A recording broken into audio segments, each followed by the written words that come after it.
5 বছৰমান হ'ব। দুজনী ছোৱালী। সৰুজনীক মই ভাল পাই বিয়া পাতিছিলোঁ। গতিকে ভাল পোৱাৰ দিনৰে পৰাই মই শাহুৱাইৰ লগত চিনাকি। শাহুৱাই অকালতে বিধৱা হৈছিল। গতিকে শাহুৱাই জীয়েক দুজনীক বিয়া দিয়াৰ পিছত অকলেই ঘৰখনত থাকে। আমাৰ শাহুৱাই মাজে মাজে অলপ মাল খোৱা আছিল। এদিনাখনৰ ঘটনা। সেইদিনা মই শাহুৱাইক নিমন্ত্ৰণী এখন দিবলৈ গ'লোঁ। ভাত খাই মেলি গধূলি আহিম বুলি ভাবোঁতেই বৰষুণ দিলে। ৰাতিলৈকে বৰষুণ দি থাকিল। তেতিয়া শাহুৱাইয়ে ক'লে, আজি যাব নালাগে দেই, কালি যাবি। ময়ো উপায় নাপাই ৰাতি থকাটোৱে সিদ্ধান্ত লৈ ঘৈণীক ফোন কৰি জনাই দিলোঁ। তেতিয়া শাহুৱে ৰাতি চৰাই এটা মাৰি ভাত পানী বনালে। শাহুৱে ক'লে, মাল খাবি নেকি? মোক মাল খাই বুলি শাহুৱে জানিছিলেই। এইখিনিতে কৈ থওঁ, মই ট্ৰাইবেল ছোৱালী বিয়া পাতিছোঁ। শাহুৱে ওচৰৰে গাঁও এঘৰৰ পৰা মাল লৈ আহিল। দুয়ো পূৰা মালে মাংসই খালোঁ। মাল খাই শাহুৰ অলপ নিচা বেছি হ'ল। শাহুৱে বুকুত মেখেলাখন পিন্ধি আছিল আৰু ওপৰত একো পিন্ধা নাছিল। মালৰ নিচাত মেখেলাখন খুলি যাওঁ অৱস্থা হৈছিল। শাহুৱে ক'লে, মই উঠি যাব নোৱাৰোঁ, হাত ধৰি মোক বিচনালৈ লৈ ব'ল। মই তেতিয়া শাহুক হাতত ধৰি উঠাব খোজোতেই শাহুৰ মেখেলাখন পূৰা খুলি গ'ল। ডাঙৰ ডাঙৰ গাখীৰ দুটা ওলাই পৰিল। শাহুক তেতিয়া হেঁপাহ পলুৱাই চালোঁ। তাকে দেখি শাহুৱে, কি চাইছা হা দুষ্ট, এই বুলি ক'লে। এই দুটা খুৱাইয়ে তোৰ ঘৈণীয়েৰক ডাঙৰ কৰিলোঁ বুলি হাঁহি মাৰি ক'লে। মই তেতিয়া সাহস পাই ক'লোঁ, তাকেইতো, তথাপিতো আপোনাৰ এই দুটা ইমান ধুনীয়া হৈ আছে, ইমান ডাঙৰ।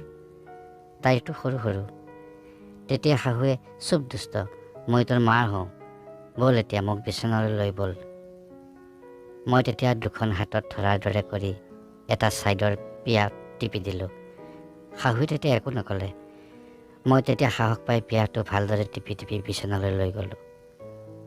বিচনাত শুৱাই দি আৰু এবাৰ দুখন হাতেৰে শাহুৰ পিয়া দুটা পূৰা টিপিলোঁ।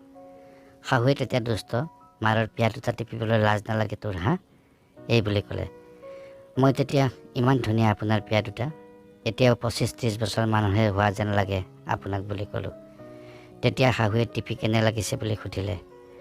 মই বহুত ভাল লগা বুলি ক'লোঁ। শাহুৱে তেতিয়া আৰু টিপিবলৈ মন আছে নেকি সুধিলে। মই একো নকৈ চিধাই পূৰা পিয়া দুটা টিপিবলৈ ল'লোঁ। পিয়া দুটা পূৰা টিপি শাহুক গালে মুখে চুমা খালোঁ। অলপ পিছত শাহুৰ মেখেলাখন পূৰা দাঙি দিলোঁ। লগে লগে শাহুৰ বগা নুনুখন ওলাই পৰিল আৰু নুনুখন পূৰা ক'লা নোমেৰে ভৰি আছিল।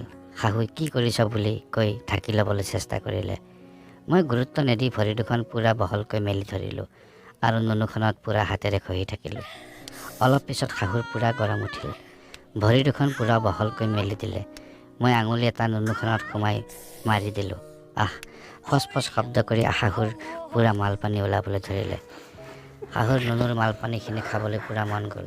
লাজ নকৰি শাহুৰ ওপৰত উঠি ল'লোঁ। মোৰ মুখখন শাহুৰ নুনুখনত লগাই মোৰ বাৰীডাল শাহুৰ মুখৰ ফালে লগাই দিলোঁ। মানে দুয়ো ওলোটা ওলটি কৰি উঠি ল'লোঁ। শাহুৱে চাগে এইটো সুযোগতে ৰখি আছিল। মোৰ গামোচাখন খুলি শাহুৱে মোৰ বাৰীডাল পূৰা হাত মাৰি মুখেৰে চুপি খাবলৈ ধৰিলে। ময়ো শাহুৰ ভোজখন পূৰা চেলেকি মালপানী খাবলৈ ধৰিলোঁ। শাহুৰ মালপানীখিনি খাই খুব ভাল লাগিল। ইমান পানী ওলাইছে ভোজখনেৰে, জীয়েকৰে ইমান নোলায়। পূৰা মালপানী খালোঁ। শাহুৱে মোৰ মস্ত বাৰীডাল চুহিলে। অলপ পিছত শাহুৰ ভোজৰ পৰা খুজুতি উঠিল। মোক নমাই দি চুলিবলৈ ইংগিত দিলে। ময়ো তাকেই ৰখি আছিলোঁ। ভোজখন মেলি লৈ মোৰ কলা মস্ত বাৰীডাল ফচ কৰি সোমাই দিলোঁ। শাহুৱে কেঁকাই উঠিল। ভৰিখন পূৰা বহলাই মেলি দি আজিহে চুদাৰ মজা পাম বুলি পূৰা চুদিবলৈ দিলে। শাহুক মস্ত বাৰীডালেৰে খুব চুদিলোঁ। এইবাৰ শাহুৱে মোক বগৰাই লৈ মোৰ ওপৰত উঠি ল'লে। বাৰীডাল ভোজখনত সোমাই লৈ পূৰা চুদন খালে। শাহুৰ ভোজখনৰ নোম মোৰ বাৰীডালৰ নোমত লাগি পূৰা গৰম হৈ গ'ল। কি যে চুদাৰ মজা। শাহুৰ চুদন খাই মোৰ বাৰীডাল পূৰা লাল পৰি গ'ল। ঘৈণীক বহুত চুদিলোঁ, কিন্তু ইমান সময় চুদি পোৱা নাছিলোঁ। মোৰ বাৰীডাল পূৰা ফুলি গ'ল আৰু বিষত শাহুৰ ভোজখনৰ পৰা বাৰীডাল উলিয়াই আনিলোঁ। কিন্তু নাই, শাহুৱে নেৰে। মই উলিয়াই আনো, শাহুৱে টান মাৰি আকৌ ভোজত সোমাই পূৰা চুদন দিলে। মই ভাবিলোঁ আজি ৰক্ষা নাই, যি হয় হ'ব বুলি মোৰ পূৰা গোটেইটো এৰি দিলোঁ। শাহুৱে মোৰ ভৰি দুখন মেলি লৈ পূৰা চুদিলে। মোৰ পানী যাওঁ অৱস্থা হ'ল। শাহুক তেতিয়া পানী যাব আৰু বুলি ক'লোঁ। শাহুৱে তেতিয়া মোৰ ভোজতে পানী খেদা বুলি কৈ আৰু চুটিবলৈ ল'লে। সুখতে ফচ কৰি শাহুৰ বুজখনতে মাল পানী সোমাই দিলোঁ। সেইদিনাহে পূৰা চুদা যেন পালোঁ। শাহুৱে ক'লে, তোমাৰ বাৰীডালতহে আজি বহুত দিনৰ মূৰত খজুৱতি মৰিলোঁ। মাজে মাজে ওচৰৰ এজনে চুদে, কিন্তু ইমান জুতি নাপাওঁ। এই বুলি কৈ বুজখন দাঙি দেখালে। বুজখন চুদাৰ কোবত ফুলি ৰঙা হৈ গৈছে। মোৰো বাৰীডালৰ একেই অৱস্থা। শাহু আয়ে চুদি ফুলাই দিলে। জীয়েকক এনেকৈ চুদি পাইছোনে নাই সুধিলে। মই নাই বুলি ক'লোঁ। তেতিয়া শাহুৱে এনেকৈ চুদিবলৈ দিলে। ক'লে, দুখ পালেও এনেকুৱা ফুলি গ'লে যি মজা তৃপ্তি পোৱা যায়, অন্য ক'তো পোৱা নাযায়। তেতিয়াৰ পৰাই মই শাহুক অকলে পালেই পোকৰ ফুলি যোৱাকৈ পূৰা চুদাচুদি কৰোঁ। আজিকালি জীয়েককো এনেকুৱা চোদনহে লাগে।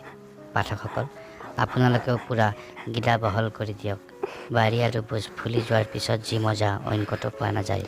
সেইদিনা শাহুক 3 বাৰ চুদিলোঁ। আকৌ মাজে মাজে চুদিবলৈ মন গ'লে আহিব দিলে। ইয়াৰ পিছতো আমি আৰু বহুত চুদাচুদি কৰিলোঁ। সেইবোৰ কাহিনী আপোনালোকক অন্য এদিন ক'ম। আপোনালোকে চেনেলটো ছাবস্ক্ৰাইব কৰিবলৈ নাপাহৰিব, কিয়নো চেনেলটো ছাবস্ক্ৰাইব কৰিলে আমি ভিডিঅ' বনাবলৈ উৎসাহ পাওঁ। ধন্যবাদ।